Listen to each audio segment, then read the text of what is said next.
Buenas tardes a todos. Espero que se encuentren muy bien. Recuerden que estamos de cara a la fase 3.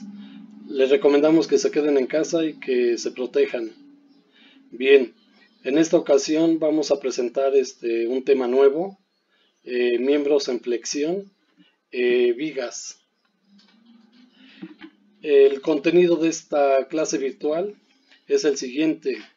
Vamos a recordar la definición de vigas, cuáles son los tipos de vigas en edificios de todo tipo, cuáles son las solicitaciones que afectan a las vigas, qué características tienen, cuáles son las secciones típicas en edificios de acero, los usos de las vigas y su importancia en una estructura metálica, cómo se determinan los peraltes de una viga, una clasificación general de las mismas, los modos de falla comunes, qué es un soporte lateral, cuál es la importancia del soporte lateral en una viga y finalmente presentaremos un ejemplo de diseño conforme a la especificación ISC 2016 LRFD o que es la misma que la que contiene el manual INCA quinta edición, diseño por factores de carga y resistencia. Bueno, tenemos esta definición. La viga es un elemento estructural que se coloca normalmente en posición horizontal y que tiene una tercera dimensión, que es el claro a salvar, mucho mayor que las dimensiones de la sección transversal, que es el ancho del patín y su peralte. Por lo tanto, las vigas son elementos estructurales lineales. Otra acepción, una viga es un miembro de eje recto, de sección transversal prismática o variable y que está sujeto a cargas transversales que producen esfuerzos de flexión y esfuerzos cortantes. Aquí tenemos una fotografía de un edificio típico urbano de oficinas. Vemos el sistema estructural a base de marcos rígidos en dos direcciones ortogonales y observamos las vigas principales y las vigas secundarias que soportan los sistemas de piso. Aquí vemos las columnas. Este edificio está en etapa de montaje y vemos las columnas que ya están colocadas para recibir las columnas superiores. Como saben, las vigas soportan cargas en un plano vertical. Aquí lo estamos indicando. Este es el plano de carga, de manera que esta carga va a producir flexión alrededor del eje de mayor momento de inercia de la viga, que es el eje horizontal, eje XX, que tiene mayor resistencia que el eje vertical, eje Y. Aquí tenemos una viga que está fabricada con un perfil IR. Acá tenemos una viga que es una sección en cajón, es decir, está fabricada con 4 placas soldadas. Acá tenemos una viga que es un tubo laminado OR. En los tres casos, los perfiles tienen dos ejes de simetría, un eje horizontal que es el X y un eje vertical que es el eje Y. Y abajo tenemos una canal que soporta también carga vertical en este caso, pero que no está aplicada la carga en su centroide. La carga pasa por el centro de torsión. Y acá tenemos la misma canal que está sujeta a una carga horizontal. En la última figura tenemos una sección TR, que es la mitad de un perfil IR, y la carga está aplicada en un plano vertical. Las vigas normalmente trabajan en esta posición como lo he indicado. Nunca hemos visto vigas que estén, por ejemplo, acostadas, como en este caso que es un perfil IR y que está trabajando con un eje de menor resistencia que es el eje YY, que originalmente era vertical, pero al acostar la viga se convierte en un eje horizontal. Y acá tenemos una canal que también está acostada y por acá tenemos una viga que está formada por dos ángulos en espalda. Bueno, Un ejemplo típico y muy común en estructuras, pues son las vigas en voladizo, la viga en cantilever. Aquí tenemos una viga IR que está soldada o que se apoya en un muro o en una placa de acero, y aquí la viga soporta una fuerza concentrada en el extremo. Si queremos representar esta viga en el plano, pues aquí tenemos esta figura, una carga concentrada en el extremo de la viga que va a producir un momento flexionante. En este sentido, la viga se va a deformar hacia abajo, por lo tanto el momento flexionante también tiene este sentido, y el patín superior de la viga, por lo tanto, va a estar sujeto a tensión, mientras que el patín inferior de la viga va a estar sometido a compresión.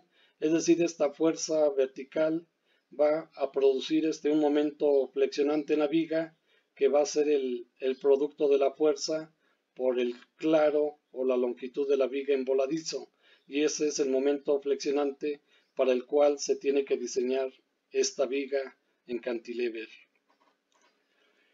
Las cargas que soportan las vigas, pues las producen justamente los sistemas de piso compuestos acero tipo ternium, o losas de concreto reforzado, que es la carga muerta, la carga permanente. Después tenemos la carga viva, que la representa las personas, el equipo, muebles, maquinaria. Y estas cargas verticales, las vigas las transmiten a las columnas, que son los elementos verticales, o eventualmente a los muros en los que se apoyan las vigas. Y bueno, aquí les pedimos a ustedes que recuerden algunos conceptos: qué son las cargas permanentes, cuáles son las cargas variables y cuáles son las cargas accidentales. Son los tres tipos de acciones en que se clasifican las cargas de acuerdo con los reglamentos de construcción de la Ciudad de México, o reglamentos estatales o del país, si hay alguien que nos escucha fuera de México. Y bueno, pues aquí tenemos el esqueleto de un edificio, y justamente estamos viendo las diferentes cargas. Las diferentes cargas. Esta estructura está formada por marcos rígidos en dos direcciones ortogonales, es decir, perpendiculares. Aquí tenemos la columna, aquí tenemos la trave o viga principal. El espacio entre cuatro columnas hemos comentado que se llama tablero, y para soportar esta losa acero o losa de concreto, necesitamos colocar vigas secundarias, de manera que la losa va a trabajar en un solo sentido. Si es una losa acero, no podemos soportar la lámina con este claro, porque la lámina, cuando vaciamos el concreto, pues se va a deformar. Necesitamos vigas interiores secundarias, que nos ayudan a repartir la carga, y que también trabajan junto con la losa de concreto o con la losa acero. De acuerdo con las condiciones de apoyo y de acuerdo con el análisis estructural, las vigas pueden ser de dos tipos. Llamamos vigas isostáticas o estáticamente determinadas. Vigas isostáticas que estudiaron ustedes en la materia de estática o de resistencia de materiales. El segundo tipo de vigas son las hiperestáticas o estáticamente indeterminadas. Son los dos grandes grupos en que se clasifican las vigas. Aquí tenemos una planta estructural de un edificio.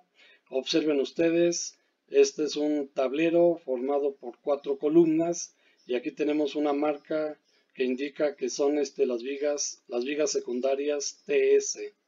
Las vigas principales es la viga T3, que junto con las columnas C1, C1, C1 forman un marco rígido, que es el marco plano del eje B.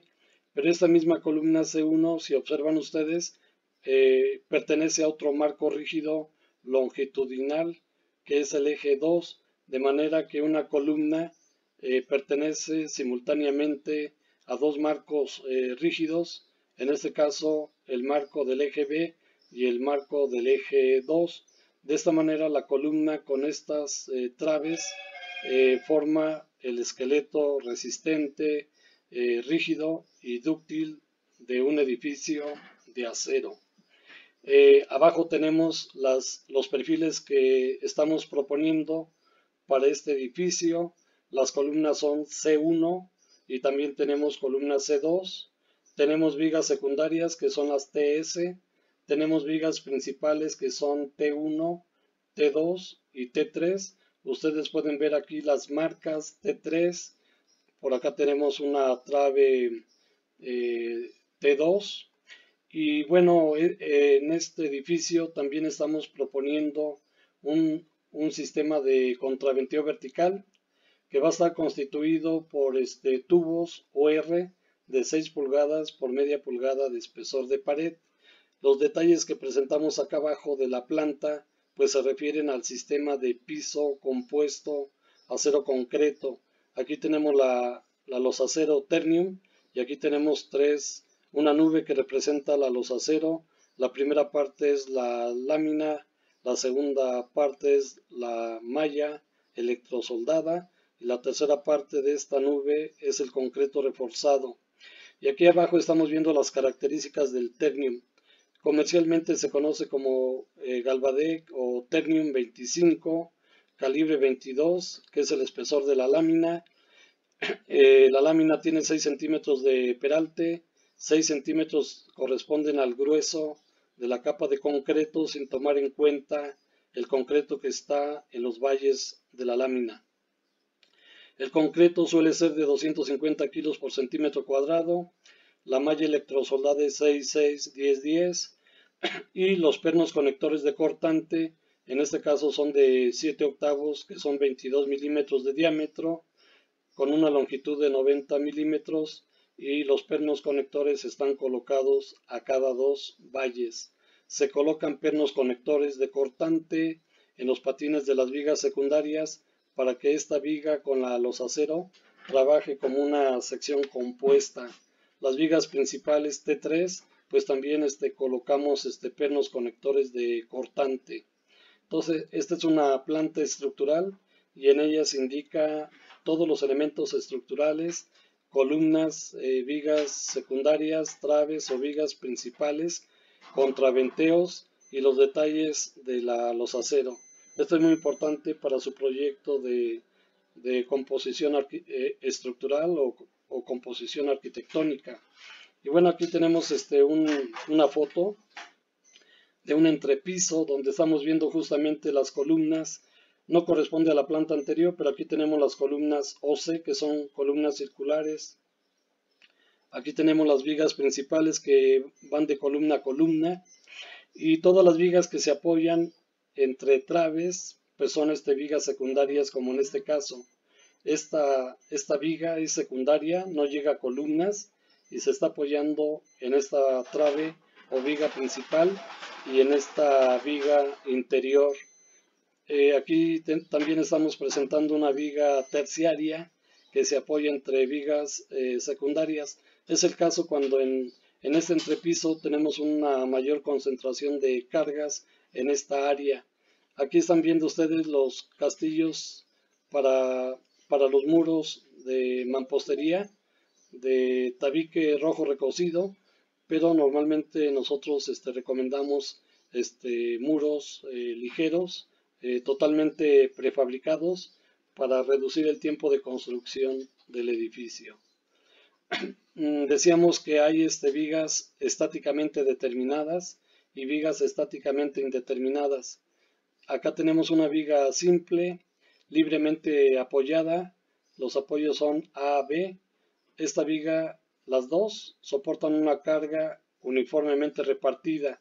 Observen ustedes algunas diferencias importantes entre el comportamiento de una viga isostática y de una viga hiperestática que no permite giros en los apoyos. Por ejemplo, la flecha en una viga isostática es 5 veces más grande que la flecha o deformación de una viga que está doblemente empotrada y que soporta la misma carga repartida y que además tiene el mismo claro L y la misma rigidez en flexión EI. La única diferencia es el tipo de apoyo. La viga doblemente empotrada pues tendrá una deformación 5 veces menor que la correspondiente a una viga libremente apoyada o articulada como se presenta aquí. Y los diagramas de momentos flexionantes ustedes ya lo conocen, WL cuadrada sobre 8 para la viga libremente apoyada. En el caso de esta viga doblemente empotrada, sabemos que los momentos flexionantes máximos se presentan en los apoyos y valen WL cuadrada sobre 12, mientras que en la zona de momento positivo, el momento flexionante máximo es la mitad del momento negativo, es decir, WL cuadrada sobre 24. Esto es muy importante en el diseño de estructuras hiperestáticas. Y justamente aquí presentamos una viga continua que está formada por 4 tramos de claros de 9 metros. En algunos libros de análisis estructural ya viene la solución de algunas vigas continuas, pero no están cubiertos todos los casos que se presentan en la práctica profesional, de manera que esta lámina pues nos puede servir para calcular el diagrama o trazar el diagrama de fuerza cortante con los valores que se indican aquí, y también nos permite trazar el diagrama de momentos flexionantes en los apoyos, que son los momentos negativos, y en las zonas centrales donde se presentan los momentos positivos. Nosotros vamos a resolver un ejemplo y va a ser justamente de este tipo. Va a ser una viga hiperestática de 4 tramos iguales que soporta una carga de servicio o de trabajo y lo vamos a resolver con un programa de computadora que se llama SAP 2000 versión 21. Bueno, las vigas son estructuras estáticamente indeterminadas o hiperestáticas cuando el número de ecuaciones de la estática excede el número de ecuaciones de la estática. Si ustedes recuerdan, la estática nos proporciona 3 ecuaciones de equilibrio, pero en una viga isostática o en una estructura hiperestática podemos tener una gran cantidad de incógnitas. Por lo tanto, las ecuaciones de la estática no nos permiten resolver una viga hiperestática. Y a manera de recordatorio para algunos de los estudiantes que nos escuchan, aquí tenemos varios casos, que son 9, y esta tablita nos permite determinar el grado de indeterminación para diversas vigas. Esta tabla la tomé del libro del doctor Oscar González Cuevas, un buen libro, excelente profesor de la Autónoma Metropolitana. Y bueno, la tabla está compuesta de 4 columnas. En la primera nos dice cuál es el número de incógnitas de reacciones.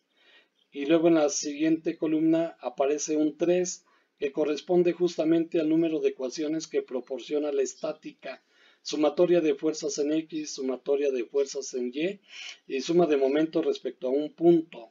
Y después acá en la tercera columna se indica cuál es el número de ecuaciones que tenemos por resolver. Y en la última columna se indica la condición estática. Bueno, vamos a revisar, por ejemplo, la viga del caso 1. Si ustedes recuerdan, este apoyo genera 2 reacciones, una vertical y una horizontal, mientras que en este apoyo solamente se genera una reacción vertical. Por lo tanto, tenemos 2 incógnitas en este apoyo y otra acá, que son 3. Y aquí está el número de incógnitas, que son las reacciones 3. Y la estática nos proporciona 3 ecuaciones de equilibrio. Hacemos la diferencia y el número de ecuaciones es igual a 0.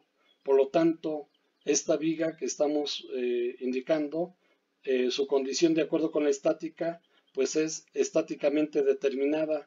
Es una viga simple, no es una viga hiperestática. Por ejemplo, en este segundo caso, que ya vemos que es una viga continua, aquí tenemos estos apoyos que son tipo rodillos, que ustedes los estudiaron en la materia de estática. En cada apoyo de este tipo se desarrolla una reacción vertical. Entonces tenemos una, dos, tres y dos reacciones en este apoyo. Tenemos cinco incógnitas y solamente tenemos tres ecuaciones de la estática. Por lo tanto, la estructura o la viga es estáticamente indeterminada. Veamos el caso 5, por ejemplo, no vamos a estudiar por tiempo todos los casos. El 5 es una viga doblemente empotrada. Si recuerdan ustedes, en cada apoyo hay tres reacciones.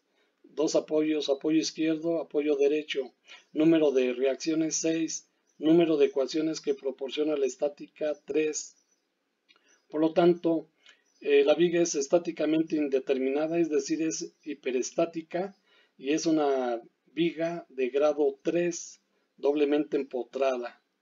Y así sucesivamente podemos analizar cada uno de los casos para determinar el grado de indeterminación de la viga que vamos a resolver. Bien, ¿cuáles son en general las ventajas de las vigas isostáticas? Bueno, la primera es que el análisis y el diseño estructural pues son muy simples, son muy sencillos. En una viga isostática, los patines superiores siempre van a trabajar a compresión y los inferiores a tensión. Imaginen la viga cuando se deforma. Las fibras superiores se van a cortar y van a trabajar a compresión. Las fibras inferiores se van a alargar y van a trabajar a tensión. Por esa razón, en una viga de concreto reforzado, libremente apoyada, necesitan colocar ustedes el acero de refuerzo en el lecho inferior, porque allí es donde se desarrolla la tensión que no es capaz de soportar el concreto. Por esa razón tenemos que colocar el acero de refuerzo en el lecho inferior, donde la viga está trabajando esfuerzos de tensión. Por otro lado, una ventaja importante es la facilidad de diseñar las conexiones. Se necesita menos material en una conexión de una viga isostática que en una viga hiperestática. Y en el caso de las vigas hiperestáticas, ¿cuáles son las ventajas que encontramos? Bueno, pues tenemos una mayor cantidad de apoyos que van a evitar el colapso de la viga de la estructura. A esto le llamamos redundancia o puede ser hiperestaticidad. Esta viga tiene mayor rigidez que una viga isostática, tiene mayor capacidad de carga. Las dimensiones de una viga hiperestática son menores que las de una viga isostática. Por lo tanto, vamos a tener ahorro de material. Los esfuerzos que se desarrollan en las secciones críticas de una viga hiperestática son menores con relación a la isostática. Los factores de seguridad se incrementan en una estructura hiperestática. Y bueno, esto para los arquitectos o para los futuros arquitectos, las estructuras hiperestáticas visualmente son más estéticas. Vamos a ver cómo se clasifican ahora las vigas, una clasificación general. Bueno, tenemos vigas laminadas, IR por ejemplo, y tenemos vigas de peralte variable, tenemos vigas expandidas, que son vigas especiales, ahorita las vamos a ver, y bueno, podemos tener vigas atornilladas o soldadas. Aquí tenemos un esquema, una figura que representa el esqueleto de un edificio, un marco plano. Bueno, por ejemplo, aquí el arquitecto, el ingeniero decide colocar una armadura.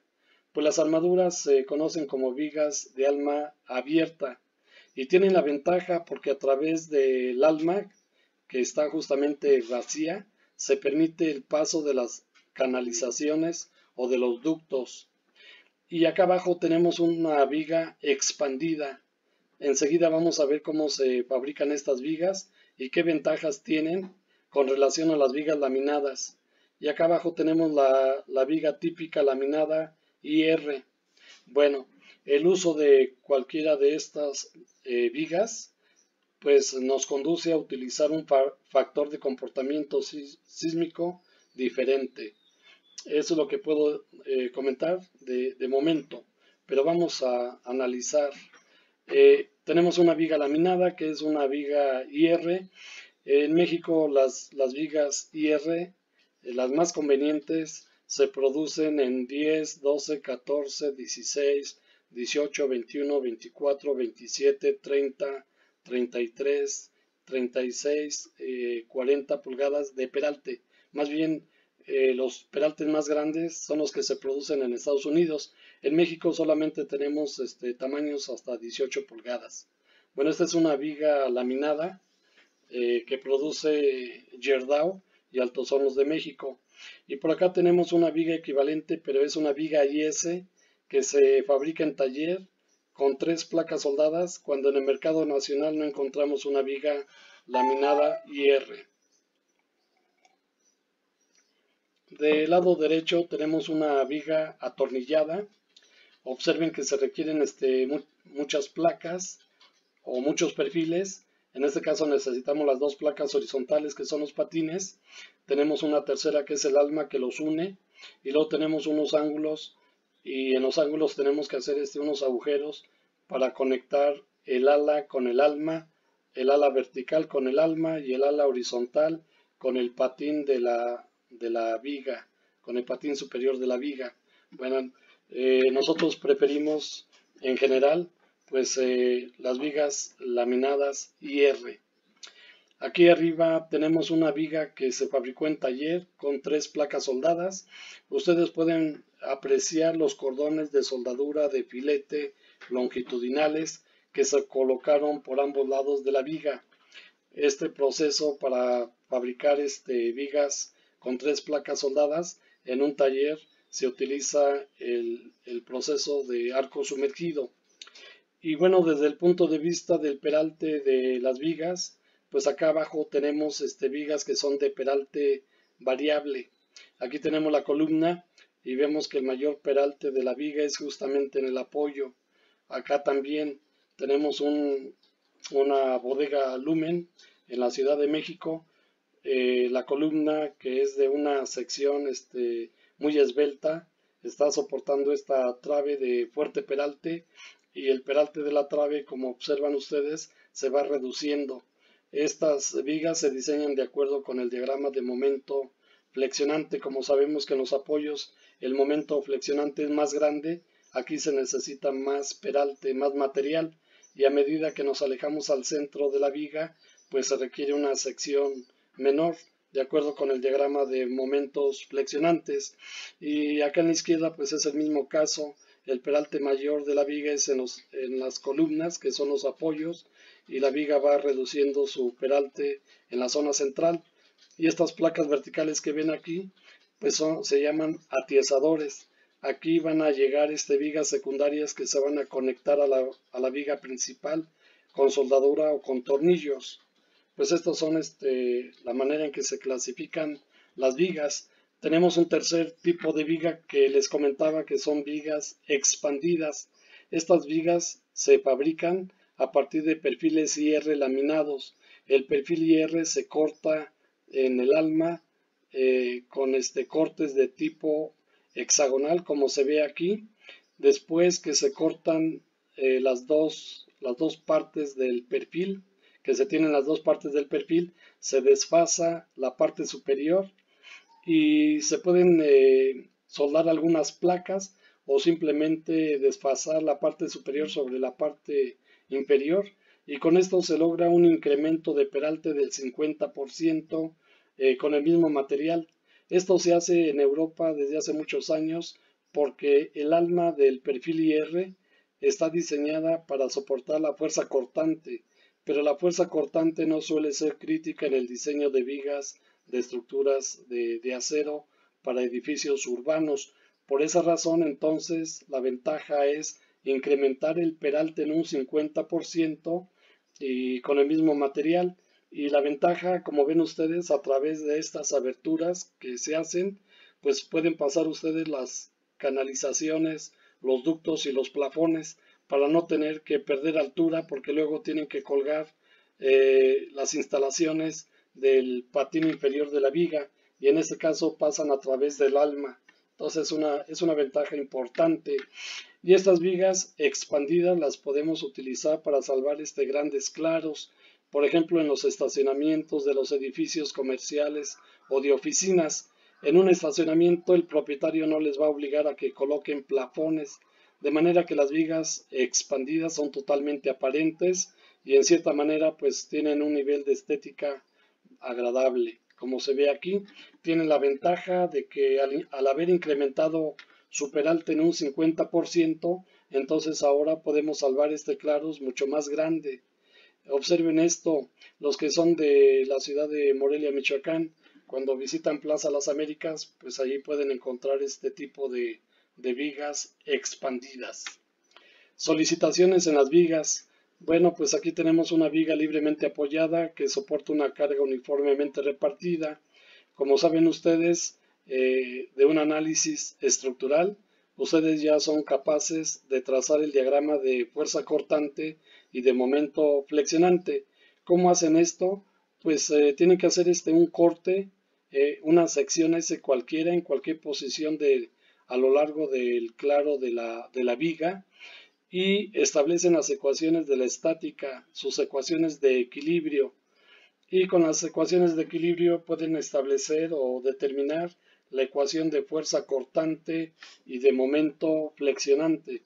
Una vez que tenemos la magnitud del momento flexionante y la magnitud de la fuerza cortante, pues ya podemos diseñar la viga.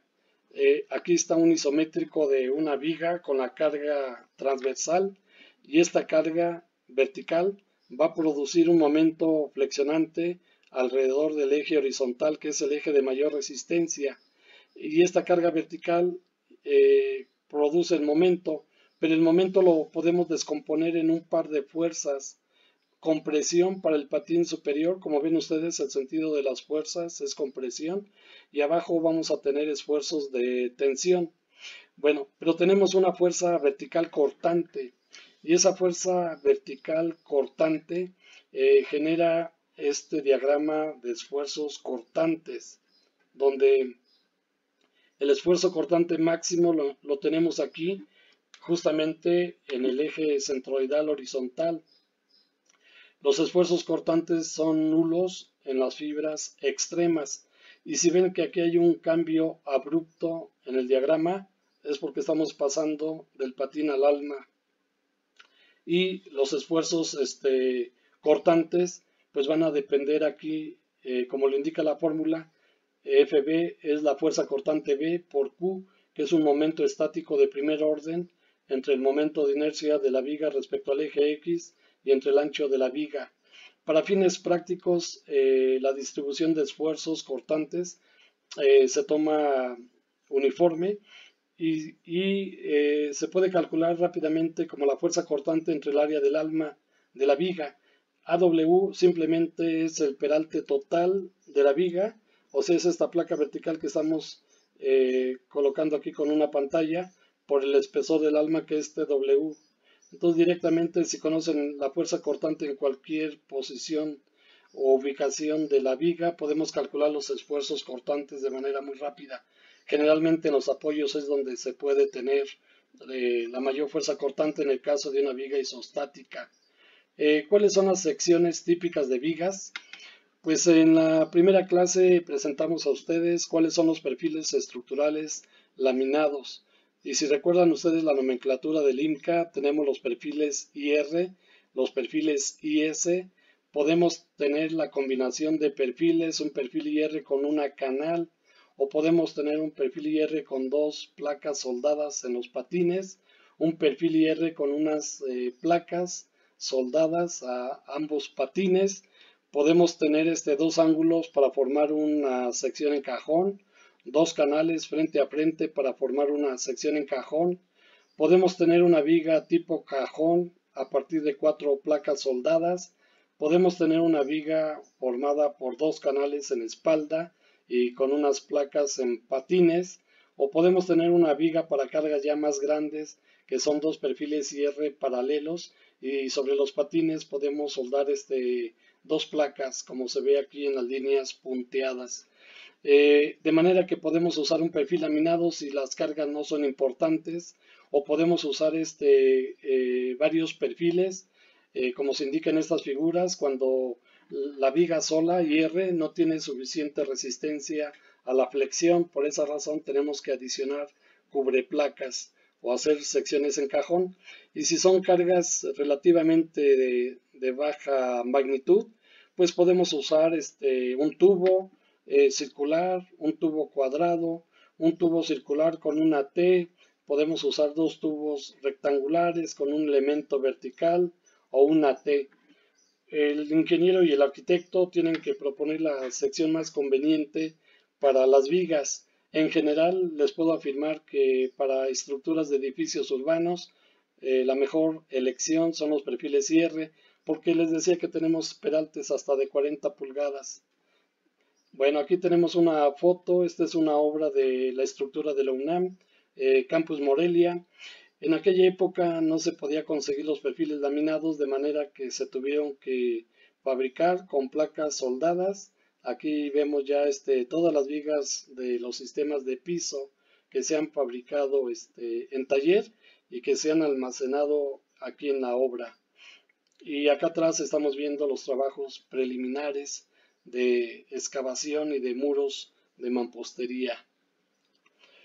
Vamos a presentar algunos usos de vigas en estructuras de acero para que vean ustedes la aplicación. Bueno, pues las vigas se usan todos los días en sistemas de piso compuestos de edificios urbanos. Observen ustedes, aquí tenemos el tablero que les decía que es el espacio entre cuatro columnas, y si observan ustedes, las vigas secundarias están orientadas en el sentido largo. Esos tableros son rectangulares, tenemos un lado corto y un lado largo, y la dirección de la viga secundaria es importante en un sistema de piso compuesto. Entonces aquí tenemos una aplicación. Acá tenemos otra aplicación. Por ejemplo, en este caso pueden ser armaduras en vez de vigas secundarias, cuando los claros ya son importantes. Aquí recuerdo el proyecto de una señorita Natalia, que me decía cómo puede salvar claros grandes sin tantas columnas interiores. En el caso de los sistemas de piso, pues usamos armaduras, y con estas armaduras podemos salvar claros apreciablemente grandes. En centros comerciales, por ejemplo, en esta terraza que tenemos aquí, estas son las columnas que deben soportar esta viga que está en su condición de voladizo. Bueno, pues una manera de resolver estas vigas pues es colocar unos elementos de rigidez, que son estos diagonales que se apoyan en la columna circular y que le van a dar mayor rigidez a esta viga, que todavía tiene un punto de apoyo por acá, pero que va a evitar la deformación que producen las cargas de la cubierta. Es importante mencionar lo siguiente: en este nivel tenemos un entrepiso pesado. Entonces aquí tenemos los acero, ternium o equivalente. Y acá arriba se trata de una cubierta ligera. Entonces ya no tiene sentido colocar una los acero. En este caso pues estamos colocando paneles prefabricados, que hay varios productores en México. Como tenemos una cubierta ligera, porque ya no tengo carga muerta, pues no debemos proyectar sistemas de cubierta pesados. Esta es una vista en el interior, y bueno, el arquitecto tiene que conciliar con el ingeniero estructurista si está de acuerdo con pues con esta forma de proyectar las vigas, si estas diagonales no son obstáculos visuales, por ejemplo, pues esto lo determina el arquitecto. Aquí pueden apreciar ustedes el sistema de contraventeo horizontal en el plano de la cubierta. Esta es una vista interior, y les comentaba que estas vigas pues tienen un claro fuerte, y su apoyo por acá pues es un pequeño puntal, un pequeño poste, pero el trabajo mayor está aquí en la zona de apoyo con la columna. Por esa razón tenemos esta diagonal que también se conoce como tornapunta. Acá tenemos vigas que también salvan claros fuertes. Como las vigas se fabrican en 12-20 de longitud, pues tenemos que hacer uniones en campo. Y esto que estoy marcando aquí, pues es justamente un empalme soldado entre dos tramos de vigas. Entonces, esta es una manera para salvar también claros grandes. Y esta foto pues es de un edificio muy famoso en la Ciudad de México que se llama, pues que está en Reforma 223 si no mal recuerdo, y en este edificio pues estaba o está el despacho del reconocido arquitecto Teodoro González de León. Bueno, aquí es la entrada al centro comercial y se forma este vestíbulo que quedó pues con un aspecto muy atractivo.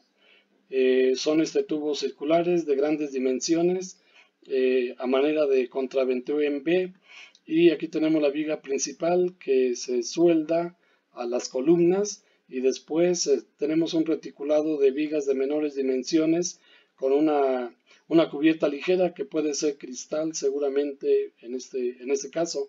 En otras ocasiones puede ser un policarbonato, puede ser cualquier otro material, pero vean ustedes que este es el atractivo visual de este edificio en la Ciudad de México, Reforma 223. Y bueno, pues este es un sistema de piso típico para edificios de claros pequeños. Aquí vemos una viga interior secundaria que es, digamos, importante, que está dividiendo el claro a la mitad, y luego llegan vigas secundarias perpendiculares por los dos lados. La función de estas dos vigas secundarias, o de todas, es dotar soporte lateral a esta viga secundaria importante. El concepto de soporte lateral lo vamos a ver más adelante.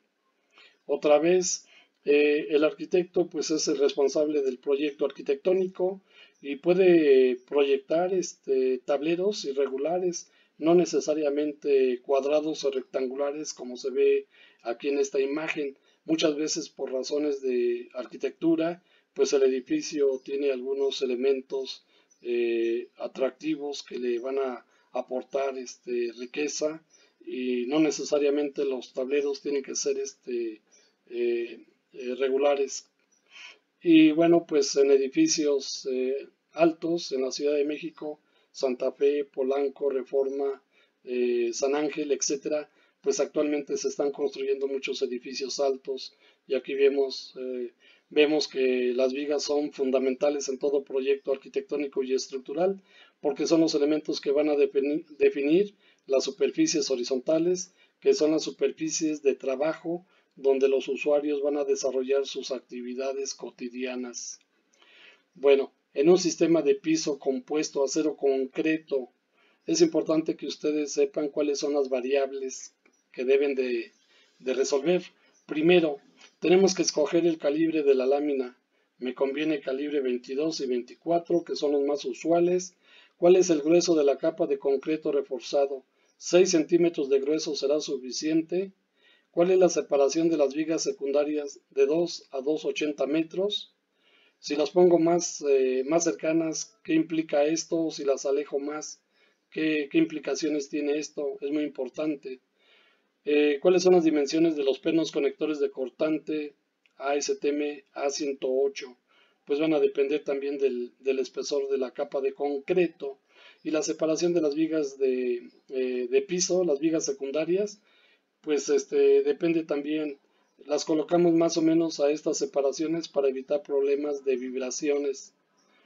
Bien, este es un sistema de piso compuesto y estos son los componentes. Necesito las vigas que soportan la lámina de acero acanalada y corrugada. Entonces son las vigas secundarias y las vigas principales que no se ven. Normalmente la lámina de acero se coloca de modo que las nervaduras sean perpendiculares a las vigas secundarias, como ven ustedes. Entonces los trapecios de la lámina son perpendiculares al eje de la viga secundaria. Los pernos conectores de cortante se colocan a cada dos valles y van soldados en el patín superior de la viga, no en la lámina. El perno conector tiene una punta que perfora la lámina y que se suelda automáticamente al patín superior de las vigas de acero. Son pernos conectores de cortante de barra con cabeza. Esta es la capa de concreto reforzado que está armada con una malla electrosoldada 66-10-10, dependiendo también del espesor de la capa de concreto. Tenemos ayudas de diseño para saber en qué casos uso una malla 6666 o una malla 66-10-10 u otra. Estos son los componentes de la losacero. Ustedes conocen este sistema, lo hemos presentado y este es un detalle de un plano de un edificio diseñado por nosotros. Aquí está la sección típica de la losacero, sección 4, calibre 22, ahora es ternium 25. El concreto tiene una resistencia de 250 kilos por centímetro cuadrado. El espesor de la capa de concreto es de 6 centímetros. El peralte de la lámina es de 2 pulgadas y media, que son 64 milímetros, de manera que nos queda de 12.3 centímetros el peralte de la losacero con la losa de concreto.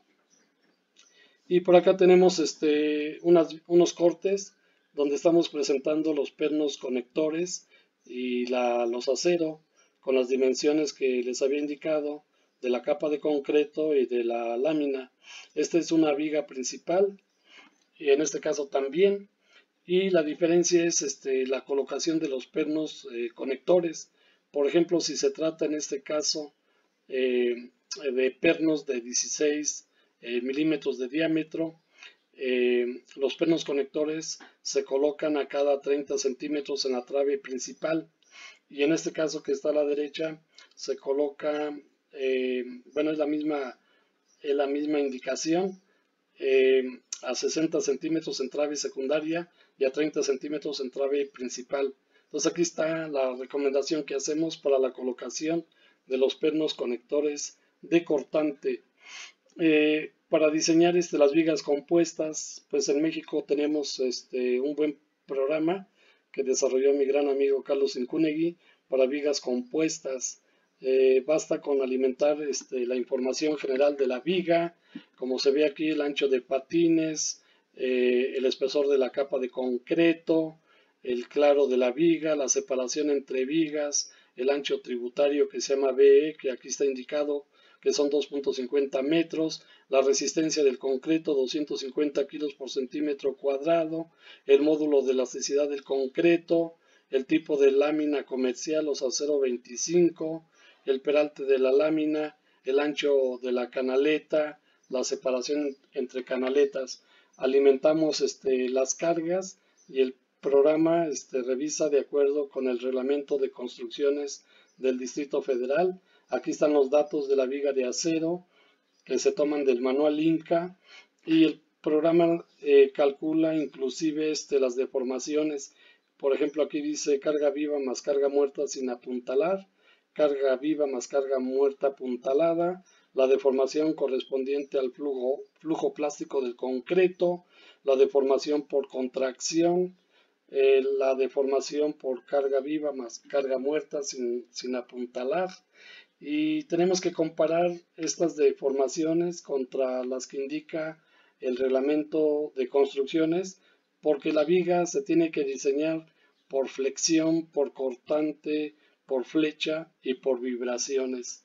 Entonces, tal vez algunos conceptos que he mencionado aquí de deformación por flujo plástico y deformación por contracción, ustedes no los han escuchado en sus clases de concreto, o tal vez sí. No estoy seguro de esto. Y bueno, vamos a ver esto, lo que sigue les va a ser de mucha utilidad, especialmente para los jóvenes de arquitectura, por lo siguiente que vamos a ver. Bueno, miren, aquí tenemos un tablero que mide 9 metros por 12, y aquí están las columnas que son H, que son perfiles IR de 14 pulgadas. Si observan, estamos colocando dos vigas interiores secundarias. Las vigas interiores son vigas articuladas. Por esa razón, el tipo de apoyo se representa como se indica aquí. Y acá las conexiones, aquí faltó un triangulito para indicar que es una conexión rígida. Bueno, aquí lo importante es el arquitecto, el ingeniero tiene que proyectar estructuras eficientes y seguras. Yo tengo 9 metros en el lado corto y voy a meter 2 vigas secundarias. Por lo tanto, la separación de las vigas secundarias es de 3 metros, pero solamente estoy colocando 2 vigas secundarias. Entonces, ¿cómo logro hacer una estructura económica y eficiente? El tablero está constituido por 4 columnas más 6 vigas. Aquí tenemos 2 principales, que son estas, 2 secundarias y luego las otras 2 principales que son en el sentido transversal. O sea, tengo 6 vigas. En total tengo 10 elementos estructurales o 10 piezas. Tengo 6 vigas y voy a tener en estas vigas secundarias tengo que hacer 2 conexiones, una de la viga secundaria con la viga principal en este extremo y otra por acá. Entonces el ingeniero y el arquitecto tienen que analizar cuidadosamente cuál es la estructura más económica de acuerdo con la distribución de vigas en un tablero. Con mucha frecuencia los jóvenes que estudian arquitectura me preguntan cuando tienen plantas de edificios circulares, como en este caso, ¿cuál es la disposición de las vigas? Pues aquí lo que tienen que hacer es buscar el centro y proyectamos líneas radiales, y estas líneas radiales, esta parte de aquí es una abertura, es un vacío, y estas líneas entonces nos van a definir las vigas, cómo las tengo que distribuir, las vigas principales, en un edificio que tiene esta planta circular, y luego tenemos que colocar vigas secundarias, y esta es la viga perimetral. Entonces, esta es una manera de resolver arquitectónicamente plantas de edificios circulares. Nos hemos encontrado con plantas muy irregulares, como en este caso. Esto depende de la creatividad del arquitecto. Pero en esta planta, vean ustedes cómo estamos colocando las columnas y cómo estamos colocando las vigas principales y las vigas secundarias. Si alguien tiene una planta irregular de estas características, pues esto le puede servir para poder proyectar la estructura de piso. Estos cuadros con estas cruces que se ven aquí, pues son simplemente aberturas para el paso de los elevadores, que son las circulaciones verticales, para ductos u otros elementos. Y bueno, hemos propuesto estructuras de acero con esta configuración arquitectónica. Por supuesto que esta es una estructura cara, pero es muy estética. Hemos propuesto estructuras de este tipo en planta y vean ustedes la disposición de las vigas con una forma no ortogonal como en los casos comunes. O estas cubiertas, por ejemplo, este elemento que ven aquí es un anillo de compresión. Con ello evitamos colocar columnas al interior porque aquí estamos salvando un claro de 40 por 40 metros y de este anillo de compresión proyectamos vigas de sección variable con estas formas y que vamos a tener un arreglo geométrico muy interesante. Esto pues lo hemos propuesto y pudiera ser por ejemplo la cubierta de Museo Sumaya. En ese caso es diferente, pero sí existe el concepto del anillo de compresión y estos elementos que llegan hasta las columnas son armaduras. En este caso yo propuse esta estructura de cubierta con estas vigas de dimensiones irregulares. Tenemos una planta semicircular muy alargada, que es muy común pues en proyectos de arquitectura.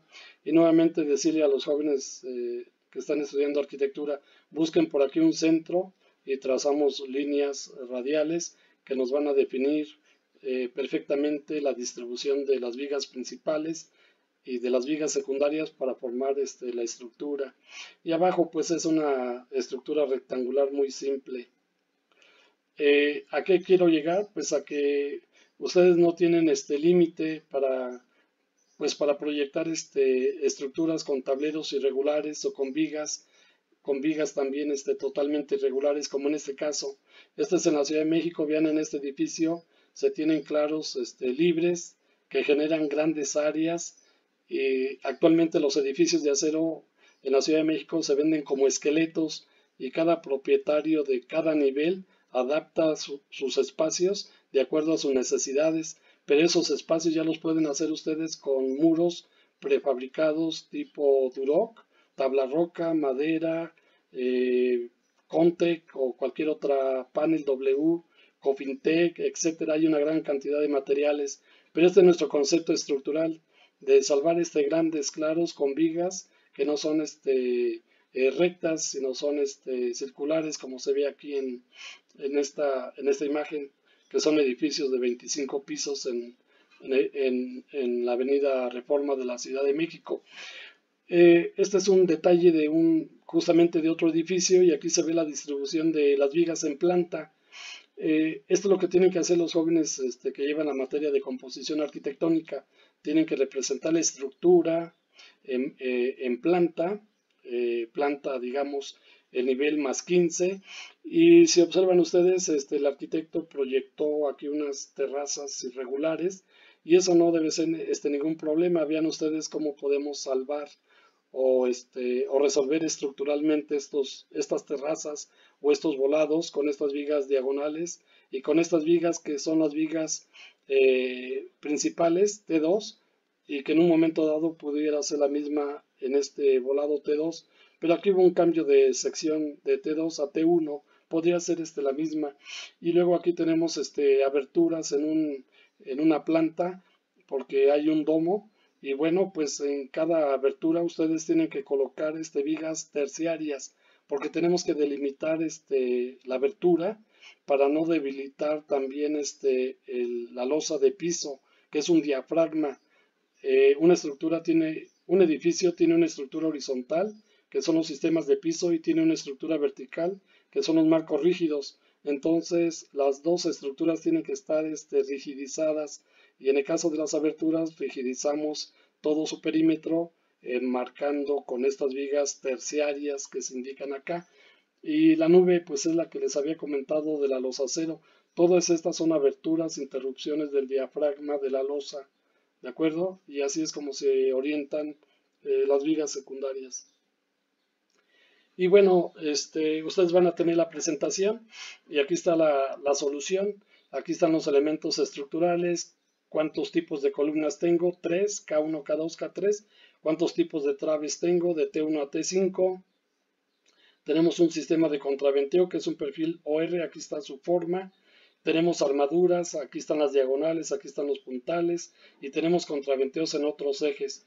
Y acá está el símbolo del perfil, y acá se indica en qué niveles tenemos estos elementos estructurales, de qué nivel a qué nivel va. Por ejemplo, este es de nivel nada más N2, y acá este contraventeo del nivel 1 al nivel 2. Esta tablita entonces les sirve a ustedes para preparar su plano conceptual estructural para su materia de composición arquitectónica, ¿de acuerdo? Y bueno, vamos a ver cómo se determinan los peraltes de vigas. Ustedes, como los que son arquitectos, pues no tienen que hacer cálculos muy engorrosos para saber cuál debe ser el peralte preliminar de una viga. Aquí tengo una viga laminada o fabricada con 3 placas soldadas. Su peralte es D.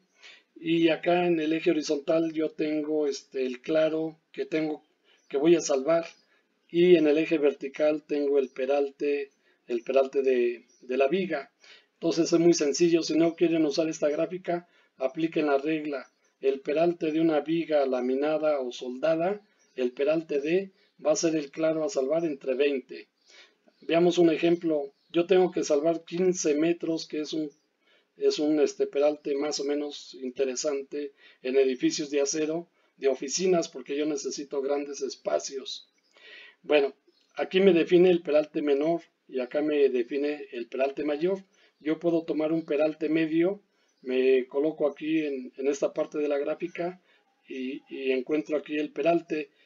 Como observan ustedes, está entre .6 y .9, y está a la mitad, digamos, sería 0.75, y si aplicamos la regla es 15 metros entre 15 metros son 1500 entre 20, pues me da justamente 75 centímetros de peralte, así de sencillo.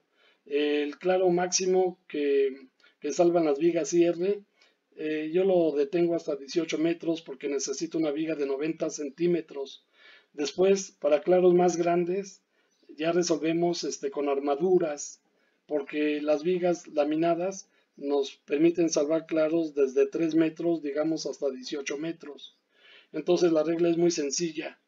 Ustedes entran aquí con el claro 16 metros, necesito viga de 80 centímetros. Voy a salvar 10 metros, necesito viga de 50 centímetros. Pero como los perfiles se producen en pulgadas, estos 50 centímetros los tengo que convertir a pulgadas.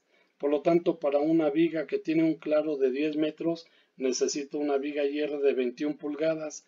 Si tengo una viga que va a salvar 18 metros, necesito una viga que mida más o menos 90 centímetros. ¿Cuál es? La de 36 pulgadas que mide 914 milímetros, o sea 91.4 centímetros. Si van a salvar 14 metros necesitan una viga de 70. 70 centímetros son 27 pulgadas, que son 68.6 centímetros. Aquí, como ven, es un poquito menos de los 70 centímetros, pero así es como se producen los perfiles comerciales en México y tenemos que adaptarnos a ellos. Modos de falla. Bueno, una viga puede fallar por plastificación de la sección transversal crítica, por mecanismo debido a la afluencia en marcos rígidos, por pandeo lateral, por flexotorsión, por pandeo local de patines o del alma, por pandeo del alma con desplazamiento lateral, por arrugamiento del alma, por fluencia local del alma, pandeo del alma, y hay otros modos de falla por cortante. Para los jóvenes que estudian arquitectura, pues básicamente vamos a ver el pandeo local de patines, pandeo local del alma y el pandeo lateral por flexotorsión. Pero es importante que sepan los demás modos de falla. Por ejemplo, aquí tenemos una viga libremente apoyada que tiene una carga concentrada P en el centro, ¿sí? Aquí es donde va a presentarse el momento flexionante máximo. Por lo tanto, en esta sección va a haber fluencia, y la fluencia la conocemos como falla por flexión excesiva. Es decir, en esta parte la viga es donde va a presentar la falla por primera vez. A este modo de falla corresponde a una formación de un mecanismo de falla con articulación plástica. Esta es la articulación plástica y representa el agotamiento de la resistencia a la flexión de la viga en la sección crítica. Si ustedes resuelven esta viga con la carga concentrada, pues recuerden que el momento flexionante máximo aquí, esto vale P, la reacción vale P entre 2, y el momento flexionante aquí vale PL sobre 4. Entonces aquí la viga va a fallar porque se va a formar un mecanismo con una sola articulación plástica, que significa que la viga ha agotado su resistencia o su capacidad a la flexión en esta sección, que es la crítica. Y bueno, si se trata de un marco que está formado por columnas y traves, estas bolitas rojas representan en ingeniería sísmica lo que llamamos articulaciones plásticas, que son las secciones críticas donde hay momentos flexionantes máximos, y lo que esperamos es que fallen las traves y no las columnas, porque si fallan las columnas, es decir, si se presentan estas articulaciones plásticas en las columnas son inestables y pueden ocasionar el colapso del edificio. Preferimos que fallen las vigas porque se pueden reparar de manera más sencilla que las columnas. Sin entrar a detalles, es el concepto. Y acá tenemos otros modos de falla. Vean ustedes, esto representa fluencia. Este es el pandeo lateral por flexotorsión que vamos a ver más adelante. Pandeo lateral por flexotorsión implica la deformación lateral y el giro de la viga. La viga se desplaza lateralmente, entonces tenemos una deformación y además tenemos un giro. Por esa razón a este modo de falla se conoce como pandeo lateral por flexotorsión. Hace rato les decía que podemos tener el pandeo local de patines, aquí está representado. El pandeo local de patines significa que solamente la placa superior, que es la que está sujeta a compresión, es la que se puede deformar localmente. Y acá tenemos el pandeo del alma. Cuando ocurre el pandeo del alma, los patines quedan intactos y solamente el alma es la que sufre deformación. Y podemos tener aquí también un arrugamiento del alma. Entonces hay varios modos de falla en las vigas que son los que vamos a tratar de comentar de la manera más simple y sencilla. Este es el famoso pandeo lateral por flexotorsión. Imaginen que tienen una viga de 15 metros y tenemos aquí la carga vertical. Esta carga va a ocasionar que la viga se deforme lateralmente como se ve acá en la figura. Entonces la viga se desplaza y además gira. Por esa razón decimos pandeo lateral por flexotorsión. Flexotorsión significa flexión más torsión. ¿Cómo evitamos? Y acá abajo tenemos la forma de el modo de falla.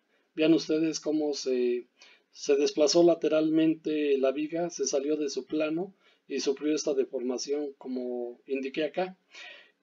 ¿Qué necesitamos para evitar este pandeo lateral por flexotorsión? Pues colocar vigas perpendiculares, que son los soportes laterales que vamos a ver un poco más adelante. Si esta figura no se entiende, digamos, tenemos una foto abajo donde tenemos una viga que está embolado y le aplicamos una carga concentrada que son estos dos botes de cemento, de concreto en el extremo de la viga. La viga en el extremo interior está soportada, está empotrada. Este es el famoso volado, el cantilever. Si no sabemos diseñar volados, pues vamos a tener problemas porque las vigas pueden fallar por flexotorsión. Observen ustedes que esta parte inicial de la viga no se deforma mucho.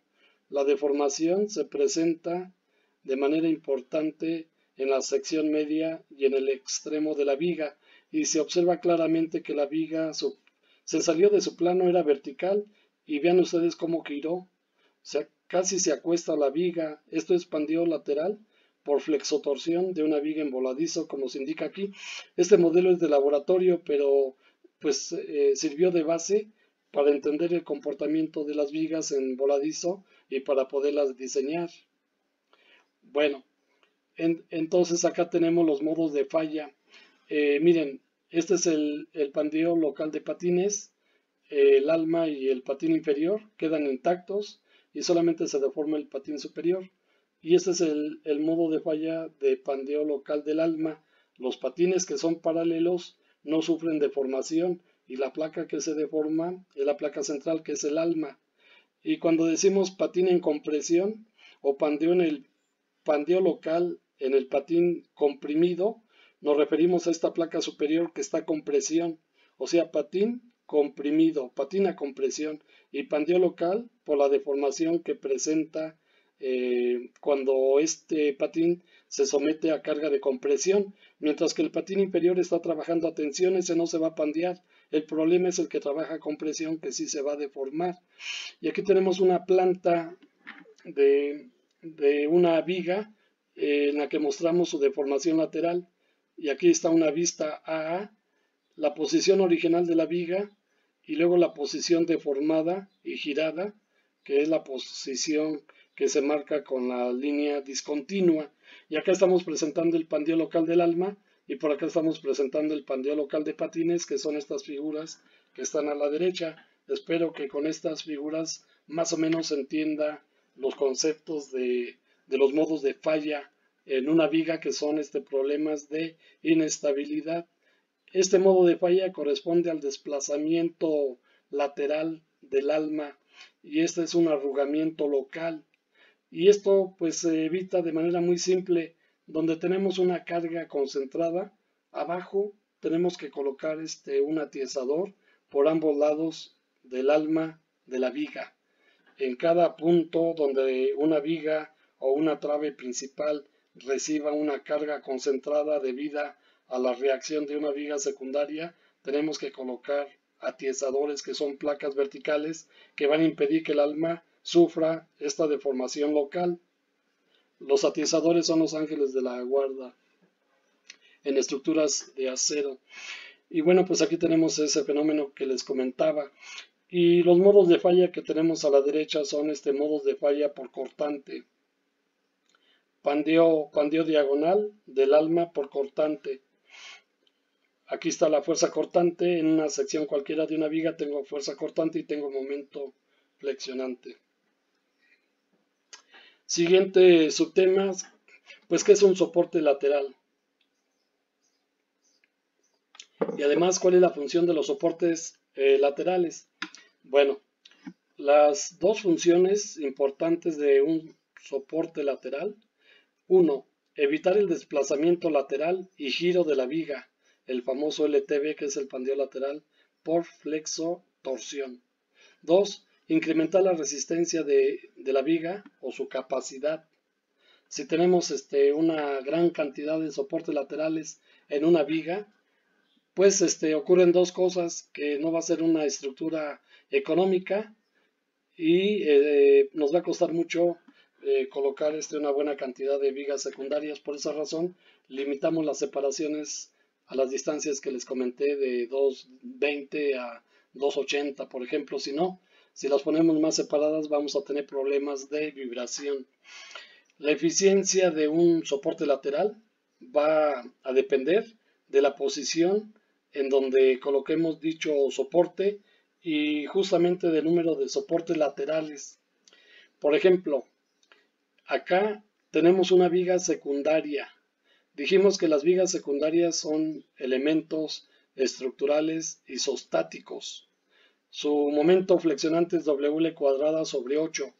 Eso quiere decir que el patín superior siempre va a trabajar a compresión y ese patín se puede pandear, y para evitar el pandeo del patín superior, pues estamos colocando los pernos conectores de cortante.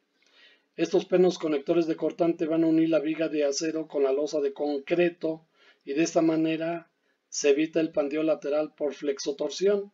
Entonces estamos colocando soportes laterales, que son los conectores, a longitudes muy cortas, y con esto garantizamos que las vigas secundarias jamás van a sufrir pandeo lateral por flexotorsión, porque el patín superior de la viga isostática está soportado lateralmente a lo largo de la viga y de manera continua, como lo indiqué por acá. Pero luego tenemos una viga principal que puede tener vigas secundarias a una cierta distancia L, de modo que esta viga principal que estoy indicando aquí, las vigas secundarias son perpendiculares a la pantalla, ¿sí? ¿De acuerdo? Y entonces tal vez esta viga principal pueda sufrir pandeo lateral por flexotorsión, porque estos puntos de soporte lateral no garantizan que la viga falle por pandeo lateral por flexotorsión. Entonces hay que saber diseñar los soportes laterales. Y bueno, pues aquí tenemos un sistema de piso. Aquí está la losa acero compuesto, acero concreto. Aquí tenemos una viga principal y perpendicular a ella llegan dos vigas expandidas, una de cada lado.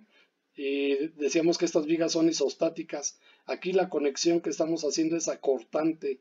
No estamos colocando placas que toman momento flexionante. Solamente queremos transmitir la fuerza cortante, que es la reacción de esta viga en la viga principal. Esta viga principal recibe una reacción de esta viga expandida de la derecha y recibe otra reacción de la viga que está a la izquierda. Y esa es la carga concentrada que debemos aplicar aquí en este punto. Entonces, físicamente estos son los soportes laterales. Por ejemplo, miren este edificio viejo, antiguo, se encuentra en la ciudad de Morelia. Es un estacionamiento y les voy a platicar una historia breve porque me pidieron que revisara la estructura. La viga que está en color amarillo es la viga principal Y estas vigas azules, que son de peralte muy pequeño, son supuestamente vigas secundarias que le van a dotar teóricamente soporte lateral a la viga principal de amarillo. Bueno, es para estacionamiento. Ocurre lo siguiente, que en este nivel arriba, que es una azotea, pues tenemos carga viva que está en movimiento constante, que son el paso de los vehículos. Y además estas vigas tienen un claro muy grande y un peralte muy pequeño. Entonces estas vigas no tienen la rigidez suficiente y se deformaron, y esto ocasionó que la losa de concreto se agrietara, como se ve aquí. Entonces es muy importante. Entonces la viga le comentó a la losa: oye, no tengo rigidez suficiente y me voy a deformar. Y la losa le contestó: bueno, yo me deformo contigo, pero también me voy a agrietar. Y ahí están dos modos de falla: el agrietamiento en la losa de concreto y la deformación excesiva de estas vigas de acero que no tienen rigidez suficiente. En el caso de vigas continuas, el patín comprimido cambia. Por ejemplo, esta es una viga hiperestática de dos tramos iguales. En el apoyo yo tengo un momento flexionante negativo, y aquí en estas partes el momento es positivo. Por lo tanto, aquí voy a tener compresión, pero acá la viga, la compresión, la va a tener en el patín inferior. Y el patín inferior es el que queda suelto. El de arriba, en esta parte de aquí, está trabajando a tensión, pero de nada sirve que la viga esté conectada con la losa, porque el patín que puede fallar es el inferior, que está trabajando a compresión. Y recuerden ustedes que todo lo que trabaja con presión se va a pandear. En estructuras de acero, todos los elementos que trabajan a compresión se pandean. Todos los elementos estructurales que trabajan a tensión no se pandean. Esa es una diferencia importante. Ahora, ¿cómo proporcionamos soporte lateral para evitar el pandeo? Por flexotorsión. Pues aquí está muy sencillo. Esta es una viga principal que va a recibir una viga secundaria, y aquí está la conexión sencilla a cortante. Entonces, la viga principal le dotamos un soporte lateral colocando una viga secundaria pues en un solo lado o en ambos lados, preferentemente en los dos lados. Colocamos una losa de concreto con pernos conectores de cortante para que la losa y la viga trabajen como una unidad conjuntamente y resistan la flexión. Cuando tenemos un sistema de piso, y aquí están las vigas secundarias, podemos colocar un sistema de contraventeo en cruz. Este puede ser dos angulitos de lados iguales. Por ejemplo, nosotros los especificamos de 1,5 pulgadas máxima, y con esto evitamos que las vigas secundarias se desplacen lateralmente.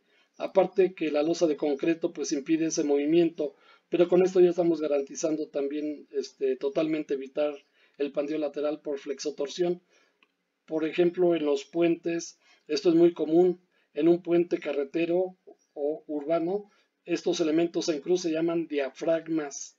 Son vigas de concreto de acero que tienen 50 metros de claro, y en una sección intermedia y en los apoyos se colocan estos sistemas de contraventeo en cruz, que pueden ser tubos, ángulos, etc. Y con eso pues trabaja mucho mejor la estructura en un puente, por ejemplo. El último subtema creo es el diseño de vigas, miembros en flexión. Bueno, para el diseño de vigas vamos a partir de una hipótesis fundamental.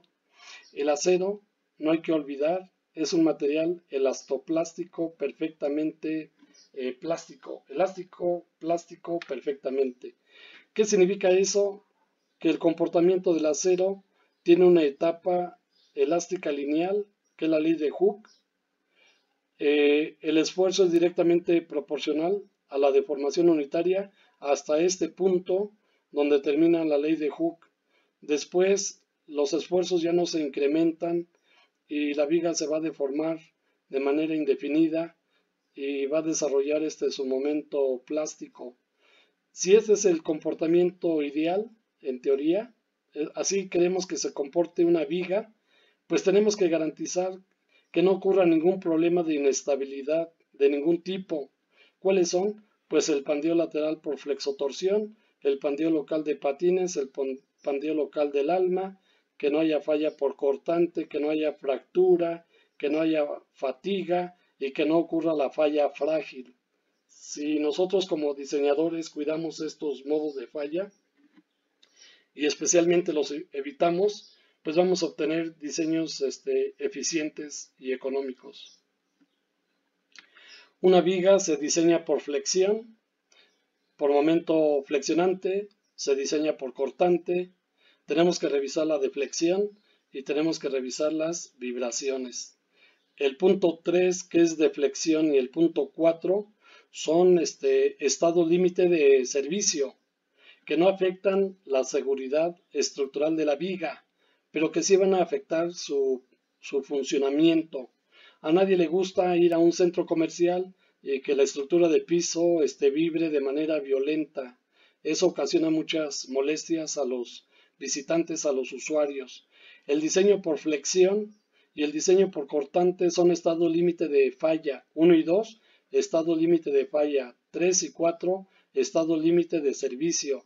Los reglamentos, las normas de diseño nos piden que revisemos cualquier estado límite, y los estados límite, que son condiciones de resistencia y de operación, pues son los dos, el de falla y el de servicio. Nosotros vamos a diseñar de acuerdo con la especificación del IMCA, que es la misma del manual del ISC 2017. Y el comportamiento de una viga respecto al pandeo lateral por flexotorsión se resume en esta gráfica. El comportamiento ideal de una viga es la fluencia, porque observen ustedes, MP, tenemos en el eje vertical la resistencia nominal en flexión, y en el eje horizontal tenemos la longitud de la viga soportada lateralmente. Tengo LP y LR, ¿de acuerdo? Bueno, el primer modo de falla es fluencia. La viga puede fallar por fluencia y esta zona de fluencia termina con LP. Entre LP y LR, que son dos longitudes soportadas lateralmente, que se calculan con unas ecuaciones que vamos a ver más adelante, son las que definen el pandeo inelástico. Si la longitud LB de la viga se encuentra entre LP y LR, el pandeo de la viga será inelástico. Si la longitud no soportada lateralmente de la viga es mayor que LR, entonces la viga va a fallar por pandeo elástico. Mn, como ven aquí en la ecuación F2.1, F2.2 y F2.4, Mn representa la resistencia nominal, N nominal, a flexión, y la mayor resistencia está dada por la ecuación F2.1, que es Zx, que es una propiedad geométrica de la viga, por el esfuerzo de fluencia, y esto representa la máxima capacidad de la viga. Después, cuando ocurre el pandeo inelástico, la resistencia nominal de la viga va a disminuir desde este punto hasta LP, LR, y va a ser una línea recta. Esta ecuación F2.2 corresponde a una línea recta. Y después la viga va a tener su menor resistencia o su menor capacidad de carga si falla por pandeo elástico. Y la resistencia en esta zona de pandeo elástico está dada por la ecuación F2.4, que aparece en el capítulo F. Todas estas ecuaciones están en el capítulo F del IMCA, que les voy a enviar más tarde. Entonces, el modo de falla de una viga al pandeo lateral por flexotorsión es por fluencia, por pandeo inelástico y pandeo elástico, y la forma de evaluar las resistencias nominales pues es aplicando estas ecuaciones que están en esta gráfica. Esta gráfica la preparé con base en las fórmulas del manual IMCA que tienen ustedes. LP pues es una longitud muy corta, Y LB dijimos que se define como la distancia entre secciones de la viga soportadas lateralmente. Observen esta viga. Estos rombos, estas figuras geométricas que estoy colocando aquí totalmente de negro, representan el soporte lateral, o sea, una viga que llega perpendicularmente a la trave o a la viga principal. La distancia entre soportes laterales va a ser LB. Entonces yo tengo aquí soporte lateral, otro soporte lateral y un tercer soporte lateral. LB será la distancia entre soportes laterales, la distancia donde estoy colocando los soportes laterales. LP, pues LP se calcula con una ecuación que vamos a ver en la siguiente lámina y corresponde a una longitud realmente muy corta, que en estructuras reales pues esa longitud no, pues estamos hablando de pues un metro con 30 centímetros, 1,40, 1,60, que no son para vigas reales, sino solamente para definir el comportamiento plástico de la viga. Se daría solamente en esta longitud de LP, por eso le llamamos viga corta. Y LR le llamo viga larga, que es la distancia mayor entre las secciones soportadas lateralmente. Quiere decir que si yo, en vez de tener estos soportes laterales más cercanos, los alejamos, voy a tener una viga larga sin soportes laterales. Y LR se llama longitud característica de la viga, que separa los intervalos de pandeo lateral elástico y plástico, como lo vimos en la gráfica anterior. Bueno, con esto he terminado. Voy a preparar un ejemplo de una viga continua que les voy a compartir. Tienen que leer el capítulo F porque ahí viene las bases de diseño para que puedan entender el ejemplo que les voy a compartir. Les agradezco su paciencia y les reitero que tenemos que permanecer en aislamiento absoluto, quedar en casa, proteger a la familia, a todos los parientes y seguimos en comunicación. Les tengo que presentar todavía tal vez un par de ejemplos de vigas y con eso cerramos el tema de miembros en flexión. Les agradezco su paciencia y en un rato les comparto el video para que lo puedan volver a repasar. Cuídense mucho, buenas tardes a todos y pronto nos escuchamos.